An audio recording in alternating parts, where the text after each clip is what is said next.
Luma entered the world just as the rains ended and the river Mbosa returned to its bed, singing low and sweet. Her cry echoed with the rhythm of the flowing stream outside, and the midwives gasped, not because of her voice but because of her hair. From her scalp poured strands unlike any seen in the village before. They shimmered like sunlight on water, flowing with a gentle motion even when there was no wind. It wasn't just a trick of the light or a newborn's wetness. Her hair moved, always, like the surface of a sacred river rippling with life. The elders of Mbosa were called at once. They bent over the swaddled infant in reverence and whispered words in forgotten tongues. One of them, gray-bearded Elder Wundo, declared her marked by the spirits that watched the river. "She is not cursed," he told the midwives and the new mother, who still trembled from childbirth. "She is river-born. Her head carries water and water never lies." But outside the hut, whispers brewed. The villagers peeked in, muttering under their breath. "That's not hair," someone said. "That's the river taking root on her skull." "No child should move with water on her head," another said. "It's unnatural." Her mother, Amatha, ignored them all. She pressed Luma close to her chest, rocking her to sleep, promising silently to protect her from every word that turned sour around her name. As the years passed, the strangeness of Luma's hair only deepened. By the time she could walk, the strands reached her waist, always flowing, always shimmering. They didn't tangle. They didn't dry. They had a mind of their own, parting when she turned her head, brushing gently against those she loved, and recoiling from those who carried malice. The children first wanted to play with her, to touch the water hair, to laugh and marvel at its coolness. But things changed when her hair started to show them things. It began with small moments. Her aunt came to visit, and Luma's hair turned a dull gray near her touch. Moments later, the woman collapsed, struck by a sudden fever. Then, during a market day, Luma passed by a merchant known for his high prices. Her hair shimmered gold when she neared him, and minutes later, he was caught stealing charms from another trader's stall. Soon, villagers began to believe that her hair didn't just move, it revealed, reflected. No. By the time she turned 10, Luma didn't have many friends. Her mother brushed her hair gently every night, singing lullabies to the flowing strands, but even Amatha had begun to look at it differently. "It sees, doesn't it?" she once asked aloud. "Even the things we hide." Luma didn't understand it herself. She only knew that when someone was angry but pretending to smile, her hair would go jagged like stormy water.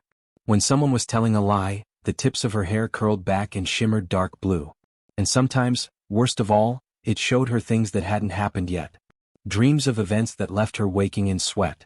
The chieftain's son falling into the well. A fire swallowing the goat shed. A girl bleeding from a cut that no one could see. When those things came to pass, people grew fearful. Not of Luma exactly, but of what followed her. Her very presence made them uneasy. Whispers turned to avoidance. Avoidance turned to blame. "She sees too much," the healer said once, looking away. And when a child sees what the spirits don't want shown, the spirits demand balance. Only the river accepted her completely. Luma would sit at its banks, feet in the water, hair dancing with the current as if it were part of the same stream. There her visions didn't come. There her hair was silent. And there she felt no judgment, only belonging. But even the river couldn't protect her forever. The villagers had started to speak more boldly behind closed doors. They said her hair brought omens. That it disturbed the balance. That a girl should not know things before they happen. And so, while Luma sat by the river and watched her reflection ripple and shimmer with watery strands that carried secrets, something in the village had begun to stir. A decision was being shaped. A fear ready to become action. And her mother's lullabies had begun to tremble with worry. Luma walked slowly through the center of Mbosa as the sun dipped into the horizon, painting everything in gold and crimson. Her hair trailed behind her like a river unbothered by stones, gliding and shimmering, swaying with a rhythm not set by the wind. It whispered softly, the way a stream whispers as it brushes over pebbles. Children once ran beside her, curious to see their reflections ripple in her strands. Now they were pulled back by their mothers, gripped with quiet warning. She noticed. She noticed everything. The men looked away quickly now, some pretending not to see her at all. Some covered their faces when she passed. But Luma was not offended. She knew they feared her because they could not hide from her anymore. She had become a moving mirror of truth, and in Mbosa truth was a thing most wanted buried. A man once dared to insult her, laughing with drink-soaked breath in the marketplace. "Your hair is cursed," he said, "it sees what it shouldn't." Luma turned to him. No anger in her face. only calm. Her river hair twitched as if it heard the insult itself. The man staggered, his smile gone, his eyes locked on the hair that began to swirl faster, glowing faintly. In an instant, he dropped to his knees, sobbing, words tumbling from his lips about the wife he beat, the debt he never paid, the child he abandoned across the river. Luma hadn't spoken. She never needed to. It was the hair. It did not just reflect, it revealed. Whispers grew like smoke in Bosa. Some called her a seer. Others a curse born of broken moons. But none dared approach her now, save for the desperate or the dying. She walked alone, even as her beauty deepened and her silence grew heavier. The chieftain's wife Oluni had once smiled at Luma as though she were merely an unusual child.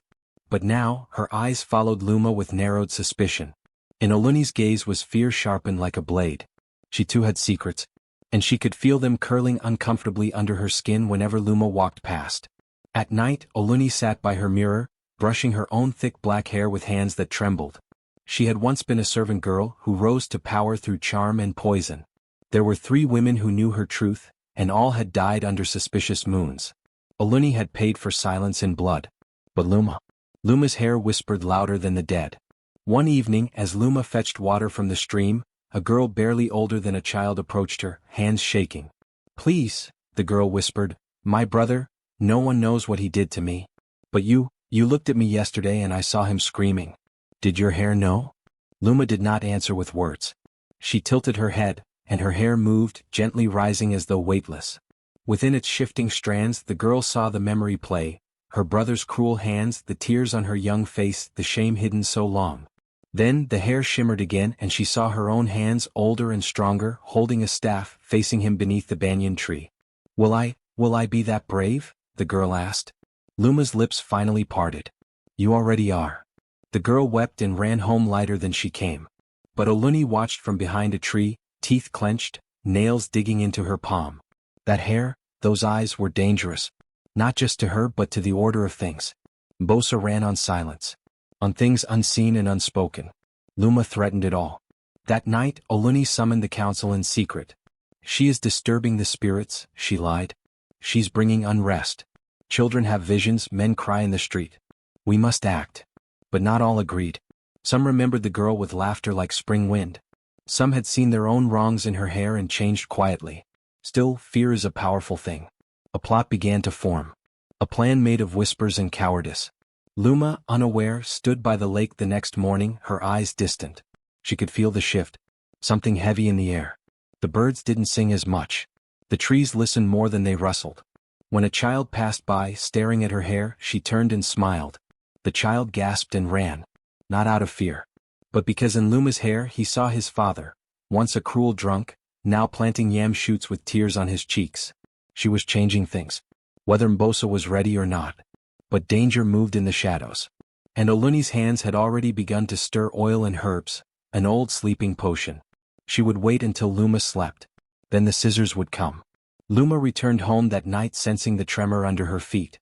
Her mother didn't meet her eyes. Her sister hugged her too tightly. The river in her hair rippled faster than before. Something was coming. And the strands began to glow like moonlight on storm water. The moon hung low and swollen that evening, drenching the village of Mbosa in a silver glow. Fires were lit in a great circle around the communal ground, and drummers beat out a rhythm that pulsed in the hearts of the people. It was the night of the Feast of the Moons, a sacred celebration where chosen maidens danced in honor of the ancestors. Luma had never been chosen before, though many whispered she was born for it. This year the elders called her name with solemn voices, and the crowd stirred uneasily. She stepped into the center, her bare feet silent against the packed earth, her shimmering river hair trailing behind her like a living veil. The drums quickened and she began to move. Each step she took was deliberate, each turn smooth and deliberate. Her hair rippled and twisted in the firelight, casting flickers of silver and blue that seemed to pull the very shadows into motion. Then it began. Her hair, agitated by the motion, lifted as if caught in a wind that did not exist. And in each strand, fleeting images began to shimmer. The villagers saw them, brief, flickering scenes as if glimpsed in the surface of a disturbed pond. A man's hand burying a blade. A child's doll sinking in a stream. A woman pressing herbs into another's food with shaking hands. Some saw only colors, others saw faces. But those who had secrets, they saw the truth. An elder stumbled backward, clutching his chest as the image of a betrayed brother flashed across Luma's hair. A young warrior gasped aloud when he saw the face of his fellow soldier in the glimmer of his hidden longing. The crowd murmured, unsure whether to look away or watch more. Whispers spread like brush fire. The drumming faltered as one of the drummers dropped his stick, eyes wide with horror at what he saw in the glistening strands of Luma's hair. She didn't notice, her eyes were closed, her movements flowing as if she were water shaped by moonlight. Then came the scream. A woman shrieked, sharp, guttural, and all heads turned. It was the chieftain's wife. Her face had gone pale, and her hands trembled violently as she pointed at Luma. "She's cursed," she cried. Which, that hair, it sees everything." The chief stood, startled, trying to calm her. But she shoved him aside and pushed forward. "That girl's hair, look, look," she yelled, her voice cracking with panic. "She shows things no one should see." The crowd erupted into confused noise. Some villagers backed away. Others stood frozen. Some had fallen to their knees, weeping or whispering prayers. Luma's dance came to a stop. She opened her eyes, blinking at the crowd before her. Her hair, still agitated, continued to flicker and shimmer. The firelight no longer seemed warm, it cast long, accusing shadows. From the back a voice called out, "What else does she know?" Another voice, "How does she do it?" Then darker murmurs, "She's not safe. She shouldn't have been born. It's not natural." The chieftain stepped forward, raising his hands. "Enough," he commanded, but the crowd's fear had taken root, and fear is a difficult thing to hush once it starts feeding on itself. Later that night, while the fires died down and the celebration turned to ash, the elders met in a circle. The chieftain's wife, flushed with fear and righteous anger, pressed them, "We must cut the danger away." Some objected. "She's done nothing wrong," said one. "She dances with grace, she brings truth." But others hesitated. Truth, after all, is a dangerous thing when it shows your own reflection. The chieftain himself remained silent for a long time, his face unreadable. When he finally spoke, his voice was tired. "Perhaps," he said slowly, "if we cut the hair, the visions will go." Silence answered him. Then nods. A final drumbeat echoed in the dark, long after the dancing had ended. Unseen in the shadows, Luma sat beneath a tree, watching the reflection of the moon in a pool of water. Her hair rippled as if the water itself had flowed down her shoulders. She did not sleep that night. The visions in her strands were louder now, faster. They showed whispers in dark corners, blades being sharpened, eyes watching from behind closed doors. She said nothing. She had seen it coming. But she also saw what would follow. And she waited. The moon hung heavy in the sky, round and swollen with ancient secrets, casting its silver light over Mbosa. Beneath the sacred moon tree, Luma lay in deep slumber. The dance had exhausted her. The rhythm of drums, the pull of fire, the visions that spilled from her hair like water through a cracked pot. She had danced with grace, but her heart carried the weight of the villagers' stares, no longer of awe but dread. She did not hear the soft crunch of feet over earth. 3 shadows slipped through the dark, cloaked in silence and shame. Her cousins, sons of her mother's sister, walked as if drawn by a tether, their steps hesitant yet steady. In their hands they carried obsidian blades smeared with river oil and goat's blood. These weren't tools of grooming, they were ceremonial instruments used to sever ties with spirits. The chieftain's wife had paid them well, beads, cattle, promises of land. "Cut the danger away," she had whispered. "The village must be safe." Luma stirred as they entered the hut, murmuring in her sleep. Her river hair shimmered even in darkness, shifting like moonlight across water. It flowed across her mat and curled near her face. But the blades were drawn, and her cousins hesitated only for a breath before the first slice. As the cursed blades touched her hair, something strange happened. The strands turned brittle, dulled, and then crumbled to ash midair. No sound, no struggle, just the soft hiss of magic unraveling. Piece by piece, the hair that had once shown truth turned into smoke that clung briefly to their hands before vanishing. When it was over, they didn't speak. One of them wiped sweat from his brow, though the night was cool. They left her there, bald and unaware, curled beneath a tree that no longer recognized her as sacred. The village woke slowly the next day. Luma rose with the sun, her head light and strange. She reached up instinctively, expecting to feel the cool waves of her river hair. Her fingers met scalp. Smooth. Bare. Cold. Panic rose like bile. She stumbled to the water's edge and gazed into the stream. What stared back was unrecognizable, her dark eyes wide in disbelief, her head naked and raw beneath the sky. Her mouth trembled, but no words came. She turned to the path and saw the villagers. No one met her eyes. Children were pulled away by mothers. Men turned their backs.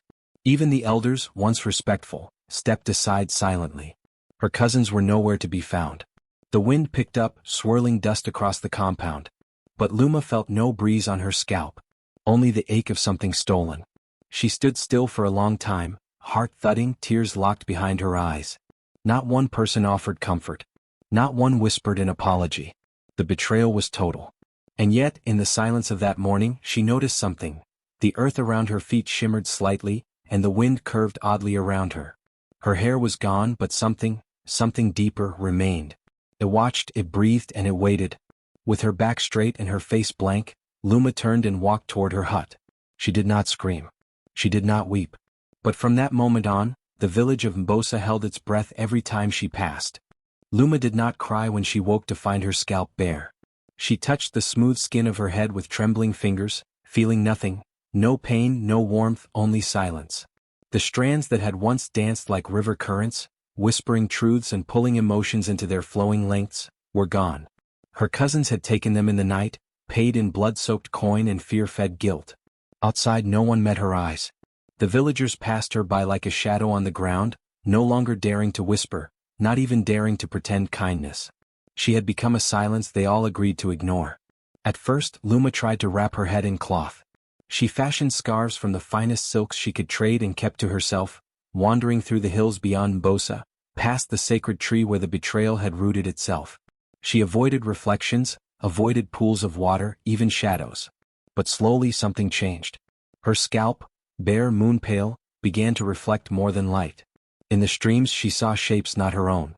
In the black of night, her head shimmered not with starlight, but with vision. One morning an old healer passed by and paused.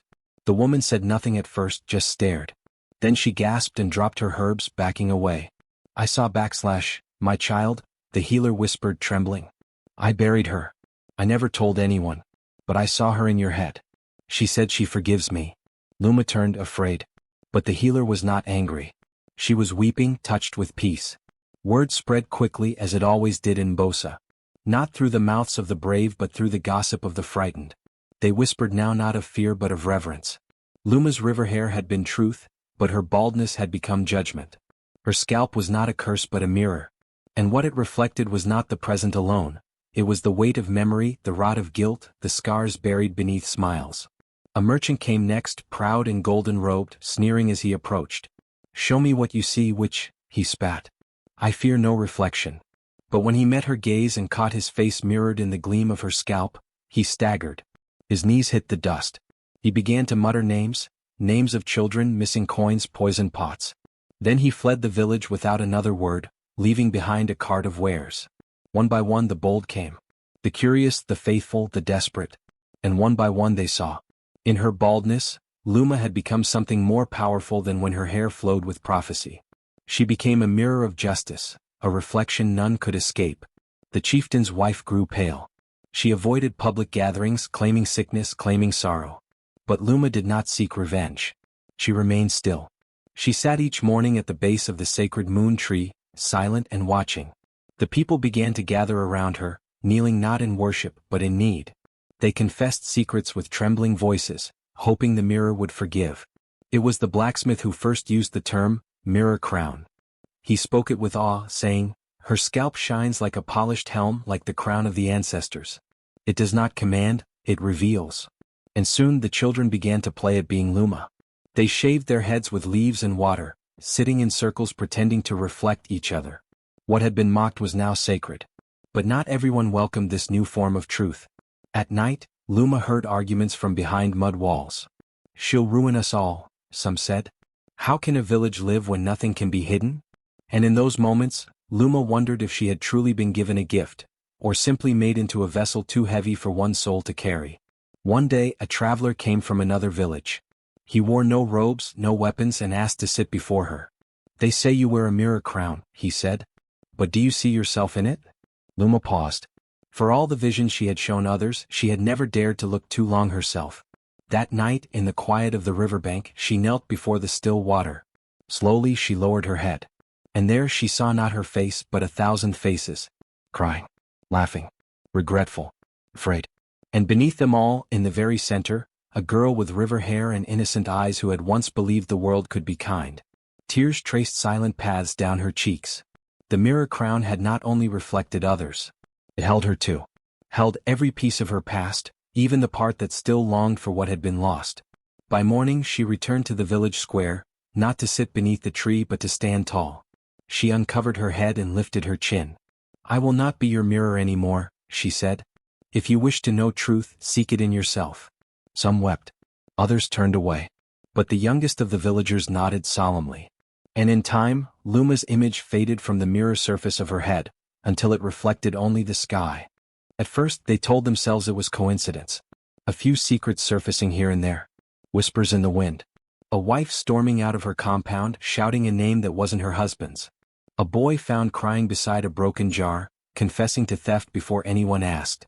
A respected elder standing outside his home all night, muttering names buried in old crimes. But the pattern became too sharp to ignore. Luma walked the village paths like a ghost with no voice. Her scalp, bare and gleaming, mirrored the sun during the day and caught fire under moonlight. No one dared look directly at it now, not since young Sengo froze in front of her and sobbed out a secret about a well he had poisoned for revenge.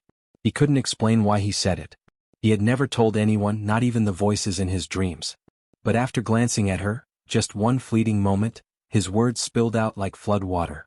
That was the beginning. A strange sickness swept through Mbosa, not of the body but of the soul. The people began to unravel. Marriages crumbled under accusations that hadn't yet been spoken. Markets grew silent. Even the drummers played with hesitation, as if rhythm itself feared revealing too much. Luma walked past a mother who slapped her son for calling her by a stranger's name. A man stabbed his own shadow in madness, certain it was mocking him.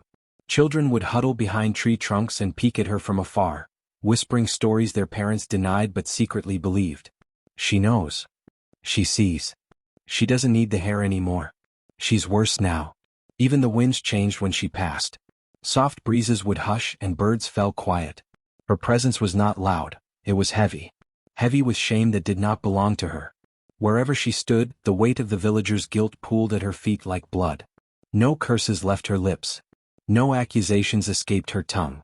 But her silence felt louder than judgment, and her glistening head reflected what no one wished to confront. Some tried to flee. A few families packed their goats and clay pots and ran toward neighboring hills. But word of Luma had already traveled beyond Mbosa. Other villages knew of the river-haired girl, the one they had sheared in the night, the one whose head now bore judgment like the moon bears light. Refuge was not easy to find for those fleeing their own reflections. The chieftain's compound grew colder. His wife, once proud and poised, began locking herself in her chambers for days. She covered all the mirrors. Even her silver bangles were buried so she wouldn't catch her own reflection. At night, she would scream out for the spirits to protect her. Her past crimes echoed in her ears, clearer now than when they were committed. Still Luma said nothing. She simply walked. From the riverbank to the tree line, from the well to the elder stones. She didn't knock on doors. She didn't ask for food or shelter. Yet food was left at her doorstep, always untouched by morning. No one knew if she ate or slept. Some wondered if she still had a voice. The whispers deepened. Some said her power had turned inward, that she could now hear a person's guilt from across the field, that her scalp could trap voices and replay them to their owners at night. Others claimed she had become an instrument of the gods, sent not to punish but to awaken. But whether divine or cursed, no one could deny her effect. Secrets bled into the soil wherever she passed. Confessions started appearing like cracks in the village walls. A woman stood in the market and declared she had lied about her father's death to claim his land. A boy returned an ancient bone necklace he had stolen as a child. Elders called meetings in the dead of night, not to judge but to beg for forgotten forgiveness. Luma didn't stop them. She didn't start them either. She remained a figure between worlds, walking the boundary between guilt and truth. Her presence had become the village's conscience, unspoken, unwelcome but impossible to ignore. The land around Mbosa began to change too. The grass in the fields near her path grew in strange spirals. Flowers bloomed overnight in places that had once been barren. Some said these were offerings from the spirits, placed in her honor or perhaps her warning. And yet, amid all this there was no joy. The cleansing of truth brought no celebration. It brought silence. A village once alive with song and color now wore gray like mourning cloth. But no one dared speak against Luma. How could they? They had made her. They had tried to strip her of what made her divine, and in doing so, they revealed the divine was never in her hair. It was in the mirror she had become. And mirrors do not lie. The forest had always hummed with quiet warnings, a place mothers cautioned their children against and elders crossed themselves near. But on this particular morning, the trees did not feel like strangers. Their roots pulsed with something that called Luma's bones by name. She stepped through the underbrush barefoot, every branch seemingly bending out of her path, every leaf brushing her shoulders like an old friend. She followed no trail, only instinct, a knowing tug in her chest. The deeper she went, the quieter the world became. Even her thoughts dared not echo too loudly. Her bald head, still reflecting the occasional shimmer of light, felt hot, then cold, then tingling, like her scalp was listening. And then, nestled between two great baobab trees with twisted limbs, she saw her. A hunched figure, gray-skinned and wrapped in tattered cloth, sat against a stone. Her wrists and ankles were bound in rusted iron shackles, the chains sunk deep into the bark of the surrounding roots. Her hair, long, thick and black as the void, spilled onto the ground in curls heavy with time. But it was her eyes that stunned Luma. They were mirrors. Not like her scalp, which revealed truth, these eyes held truth. The woman turned her head slowly. Her gaze did not question. It recognized. "Come closer, child," the old woman said, her voice dry and deep like the cracking of old earth. "You've walked far, not in distance but in pain." Luma stepped forward, barely breathing. "Who are you?" "I am what you will become," she said softly, "if you live long enough." Something cracked inside Luma's chest. The old woman motioned to the moss-covered stone near her. Luma sat. She noticed the way the vines grew gently over the woman's ankles, not to bind her, but to soothe her. This forest didn't trap her, it kept her alive. "I thought I was alone," Luma whispered. "Not alone," the woman replied. "Just forgotten." Tears welled in Luma's eyes, but she did not cry. "Why do you look like me? Why does your hair shimmer even in its age?" "Because our bloodline does not run like the others. Our truths are ancient. Your river hair, my glass eyes, they are memory. They are witness." Luma stared at her reflection in the woman's pupils. Her own face shimmered back at her, slightly blurred, like looking into the past. "What are we?" The woman breathed in slowly. "Keepers of hidden things. Vessels of untold truths. Our ancestors drank from the well of memory itself, long before kings sat on thrones, long before laws replaced songs." Luma leaned in, feeling the weight of something vast pressing gently against her shoulders. "Why did they chain you?" "Because I saw too much. Spoke too little. And when I did speak, I spoke too honestly." The old woman looked down at her chains. "They feared me as they fear you. But they did not understand, the truth doesn't come from us. It flows through us." A breeze passed through the clearing, carrying the scent of old firewood and wild mint. The trees swayed as though listening. "Then why was I given this?" Luma asked, lifting her palm to show the dark scar left by the cursed blades that had cut her hair. "Why did they do this to me?" The woman touched the scar gently, her fingers surprisingly warm. "Because you made them see. And people would rather kill the mirror than confront their own reflection." Luma's heart ached with grief, but not for herself. For all those who would rather live in the dark than risk the blinding light of truth. The woman reached slowly beneath the folds of her cloth and pulled out a small leather pouch. From it, she removed a shard of obsidian, dark, jagged, and pulsing faintly with silver light. Etched into it was a symbol Luma had never seen before. It looked like a river breaking into two, each stream winding in opposite directions, then curling back to meet again in a circle. She placed it into Luma's hand. "This," the woman said, "was meant for you. It was given to me by my grandmother and to her by hers. Every few generations, one is born whose body cannot contain all the truth they carry. So it spills from them, through hair, through skin, through presence. You are not cursed, Luma. You are the vessel spilling over." Luma held the shard tightly. The moment it touched her skin, it burned cold. Images flashed across her mind, memories not her own. A baby placed in a river, a man with no shadow, a woman screaming into a cave and hearing her truth echoed back in 10 different voices. She gasped. The woman nodded solemnly. "It's beginning." "What is?" Luma asked, shaken. "The awakening. The breaking. The reckoning. Whatever name you wish to give it. The time where truths can no longer be hidden. Your arrival here marks its beginning." Luma stood, the obsidian still clenched in her fist. But what do I do? Do what they fear, the woman said with a sad smile. Asterisk walk. Asterisk through their homes. Through their lies. Through their comforts and their customs. Make no speech. Make no threat. Just be seen, that is enough. Luma looked down at her reflection in the shard. It no longer showed just her face, it showed her grandmother's too. And another face. And another. A line of women stretching back through time, all bearing the same mark of truth. I'm scared, she admitted. The old woman finally smiled, a genuine warmth blooming on her cracked lips. Good. That means you'll be careful. But don't be silent. Behind them the forest stirred. Birds scattered. A faint ringing came from deep within the trees, a sound like bells underwater. It's time, the woman said. You must leave. They will come looking soon. Will I see you again? You already do, she replied, pointing to Luma's heart. I am in there now. Luma bowed low, pressing her forehead gently to the earth. When she stood, the old woman's chains had loosened. Or perhaps they had never truly been chains. She stepped out of the clearing, the shard held close, the forest parting before her once more. Behind her, the woman hummed a lullaby, one Luma didn't know, but one her bones somehow remembered. And as Luma passed the threshold of trees back into the world of men, her scalp gleamed brighter than before. Not with light. With memory. The sky was the color of blood-washed clay when Luma walked through the village gates, her bald head glistening under the morning light. A hush fell over Mbosa as word spread like dry fire. The girl with the river hair had returned. But it wasn't her hair that stirred the wind this time. It was the glint of her bare scalp, polished like glass, pulsing like a lantern of secrets waiting to be seen. She wore no scarf, no hood. Her long robes were gray, simple, unadorned. Her feet were coated in the dust of the forest, and in her hand she clutched something black and sharp, wrapped in twine, a shard of obsidian gifted by the shackled woman in the woods. Every step she took stirred memory. A child dropped his toy. A man turned his back so quickly he almost stumbled into a basket of yams. Even the drummers, who always played at sunrise, fell silent. At the center of the square stood the speaking stone, where announcements were made and disputes resolved. Luma stopped before it and turned slowly. Faces peeked from doorways, windows, behind cloth-covered stalls.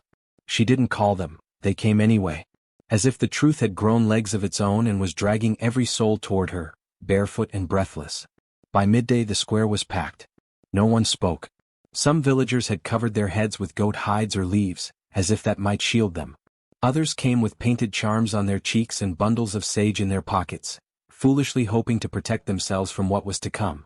Luma stepped onto the stone, lifted her head, and the mirror revealed itself. It didn't shine like sunlight on metal.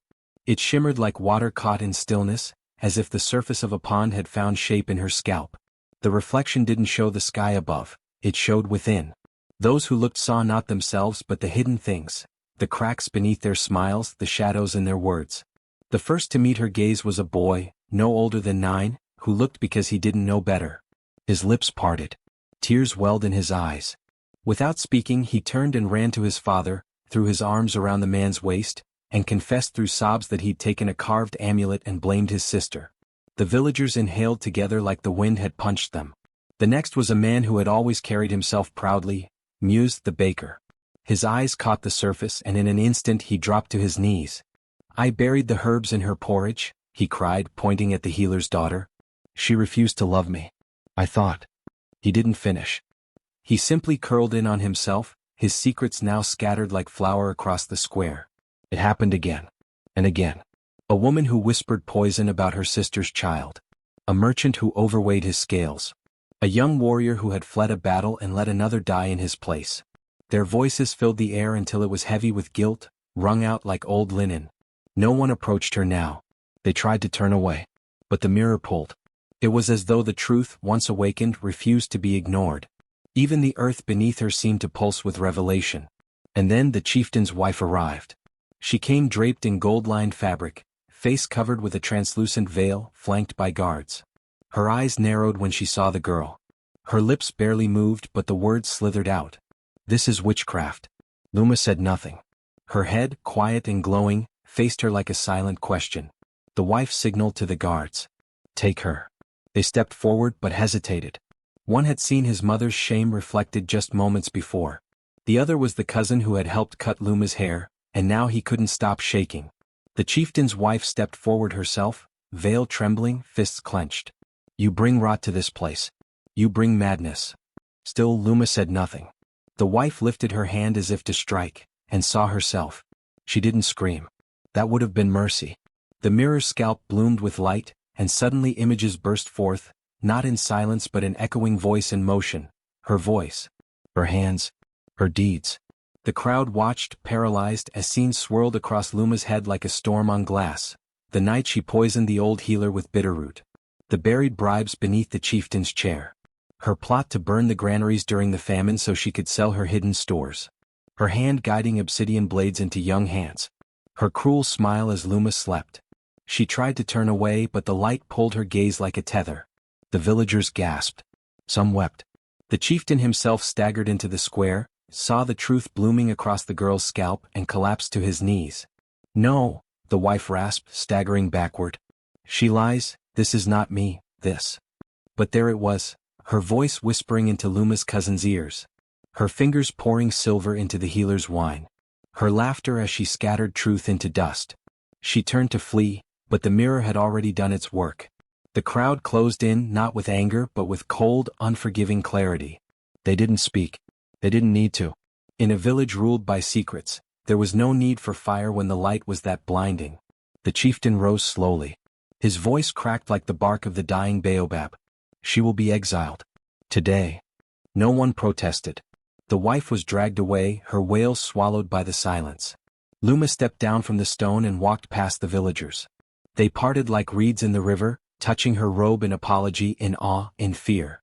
But Luma did not stop. She left the square, the stone, the voices. She returned to the forest, to the exiled grandmother waiting with firewood and tea, and she sat down with the mirror still shining on her head. The obsidian shard glowed faintly in her pocket, and for the first time she slept without fear.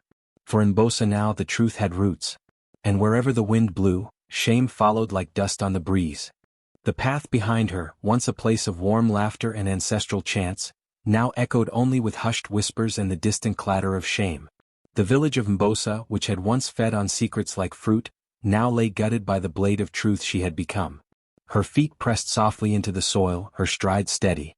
Each step forward seemed to pull light with it, and though her reflection no longer danced in a river of hair, it now shone boldly from the bare dome of her head. The mirror was no longer just a gift, it was her skin. The trees bowed as she passed them, not in wind but in reverence. Even the insects quieted. Some said nature recognized her now, as it might recognize a rising storm or a shifting moon. Birds flew overhead in crooked patterns, circling her like they'd lost their sense of direction in her presence. Her silence had grown heavier, sacred. And wherever her feet touched, people claimed the land grew more honest, sometimes more fertile, sometimes barren, but always true. By the time Luma reached the first village past Mbosa, the air changed. Women washing clothes by the river lifted their heads, startled by the sudden stillness of the water. Children playing with stones dropped them mid-toss, blinking as they saw their small mischiefs flicker across Luma's shining scalp. A man, pausing with firewood on his back, dropped his bundle entirely and knelt, mumbling apologies for sins no one had asked about. She did not stop to ask them questions. She never did. But people knew. News traveled faster than the wind, carried not on tongues, but through the rustle of trees and the breath of the earth itself. They said she could make rain stop mid-fall, freeze thunder before it cracked. That if you lied in her presence, your mouth would dry like sun-scorched clay. That if you touched her skin, you would feel every secret you ever buried rise like steam from a boiling pot. In a coastal town where fishermen often returned with tales of gods glimpsed between waves, Luma appeared just as the sea was growing strange. A monstrous tide had been pulling boats down for days, and no offering seemed to soothe it. The people were afraid. But Luma only stood at the shore, eyes half closed. When the next wave swelled, taller than the huts behind her, she lifted her chin. The wave paused mid-crest, trembling, then fell backwards, folding into itself, whispering like it had seen something it could not hold. Children ran to touch her, giggling in awe until they saw glimmers of their own mischief dance across her scalp. One child, ashamed of stealing a neighbor's fruit, began to sob. Luma knelt, placed her hand gently on his cheek, and whispered the truth without blame. "Now you know better." They said she never lied. That she couldn't even if she tried. That the gods had burned all deception from her soul when they made her head into a mirror. In one village a chief offered her a crown, an actual one made of silver and rare bones, but she only looked at him and his face went pale. He stepped down from leadership that very night, whispering that he had ruled through fear for too long. Travelers began seeking her out. Not to worship but to be judged. Some begged for cleansing. Some thought they could challenge her. One man tried to wear a veil of woven shadows, claiming it would shield him from her gaze. But the moment he stepped into her presence, the veil caught fire, not flames of heat but light. In its glow, his lies fluttered out like moths. He fell to his knees and confessed to crimes no one had suspected, sobbing into the dirt as Luma walked past him. The legends named her many things. The bald seer. The walking truth. The storm-calm woman. Mothers whispered of her to their children, warning them not to lie. Priests began including her name in their blessings, even though she never asked to be worshipped. But Luma knew her role was not to be feared or praised. It was to walk. To continue moving forward, leaving truth in her wake. One evening she reached a place where the wind moved backward, and the sky reflected the ground. A woman waited there, hooded, faceless, but humming the lullaby Luma's mother used to sing. The woman did not speak. She only handed Luma a cloth, dark, soft and stitched with unfamiliar symbols. Luma touched it and saw flashes of futures she didn't yet understand. Forests blooming from forgotten graves. Cities built without secrets. Children born glowing. She took the cloth and tied it gently around her head, not to hide but to carry. Her mirror skin still gleamed through it, like a moon through thin clouds. The cloth didn't mute her power, it focused it. The next time she stepped into a town, no one looked away, but neither did they fall to their knees. Instead they listened. They asked. And she answered. Not always with words, but with silence that shaped the truth inside them. Luma was not just a woman anymore. She was the path that lies dared not cross. Years had passed since Luma walked out of the village of Mbosa, her mirrored scalp catching the last sunlight of that cursed day when truth reigned like fire across the town square. Her name was now a hush on the lips of elders, a caution in bedtime stories, a warning in whispers. But what the villagers did not know, could never have guessed, was that her truth did not end with her departure. It was only the beginning. In the villages of Mtoni, Kaja, and Roka, children began to be born with oddities that no midwife could explain. A baby girl in Kaja, born under a waxing moon, opened her eyes and the room flickered with silver light. A boy in Roka, not yet 2, began to speak truths he had no way of knowing, about his mother's infidelity, his father's theft, the priest's secret sin. Another child in Mtoni was born completely silent but with strands of hair that glowed like dew at dawn and crackled like fire when she grew angry. At first the people called them cursed. Mothers wept. Fathers tried to hide their children. A few were abandoned, left at the forest's edge or near dried riverbeds. But no animal touched them. No bird flew overhead. And when morning came the children were not dead. They had simply walked back, calm, silent and glowing more brightly than before. The elders gathered in secret. They burned incense and cracked old bones for signs. One by one they admitted what none of them wanted to say aloud. The girl with the bald head had changed the world. Luma's walk, her power, had left something behind. She had peeled the skin of lies from their world, and beneath it, something else had begun to grow. In Mbosa, now led by a new chieftain, life remained outwardly calm. The chieftain's wife, who once bribed Luma's cousins, had vanished the night of the reckoning. Some said she drowned herself in the river. Others whispered that her body burned into smoke when her secrets hit the air. But what was certain? The village was different. People watched their words, measured their glances. There were fewer markets and more silences. And no one danced at the moon feast anymore. But the world beyond grew restless. The children of reflection, as they came to be called, spread through the region. They weren't born in every home, but when they were, they couldn't be hidden. A boy with no tongue yet able to write out detailed memories of the dead. A girl who cried mirrors instead of tears, and every drop showed someone's hidden face. A child whose shadow moved independently and whispered warnings in dreams. In a distant village called Ntemi, an old weaver named Kolo began collecting stories of the children. He traveled with a walking stick carved with Luma's face, her bare head and those endless watching eyes. At each village he visited, he asked the same question: did truth follow a child here? Many nodded. Some wept. Others fell to their knees, begging for forgiveness for crimes they had yet to be accused of. Kolo would smile sadly, offer them roasted nuts from his pouch and say, "Then she walks still." Children began to gather. Not deliberately. Not by design. But one by one they found each other, drawn like seeds to wind or iron to lightning. A girl with a glowing braid wandered into a village and found another with silver eyes. They hugged without words, recognizing something ancient. Another boy who never blinked found himself sitting beside a girl who never slept. Together they began to form a circle, just as Luma once had in the fire dance. The circle did not dance. It watched. It walked. It listened. And when they stood together under the moonlight, reflections pulsed between them like a heartbeat. The people began to fear them, but it was a quiet fear stitched with awe. One child, named Kari, climbed a sacred baobab and whispered a song that caused the bark to flake off, revealing carvings beneath, stories of a woman with fire in her scalp and truth in her steps. Another child, in a fit of sorrow, laid her hands on a dying goat, and the animal stood whole with glowing eyes. These were not just truths walking. They were beginnings of something larger. A new kind of seeing. A new kind of knowing. The elders in Bosa debated what it all meant. Some wanted to call them messengers. Others prophets. A few believed they were punishment for the sins of their generation. But none dared speak against them openly.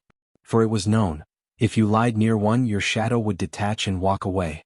If you covered your crimes with honeyed words, your teeth would turn black and fall from your mouth. Years passed. The children became wanderers, not always staying in one place, often walking toward mountains, rivers, and ruins. People said they were searching, but no one knew for what. In some places they were welcomed. In others, feared. Yet their presence always left something changed. Sometimes, it was a house falling as secrets finally burst its walls. Other times, it was a family healed, their lies lifted like fog from the hills.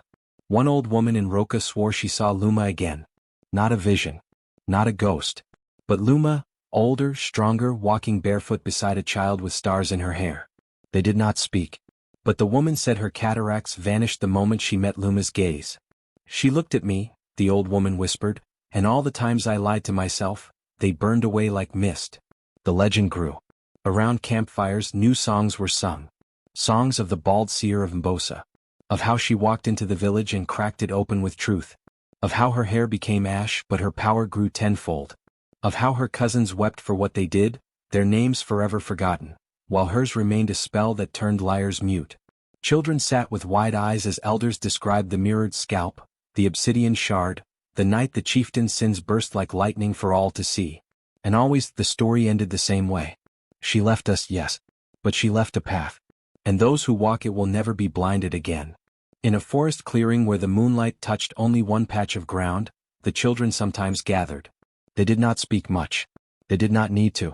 Their reflections danced around them, not in water or glass but in air, in time, in memory. And sometimes in that silence they heard footsteps. Bare sure slow. And they knew, Luma still walked.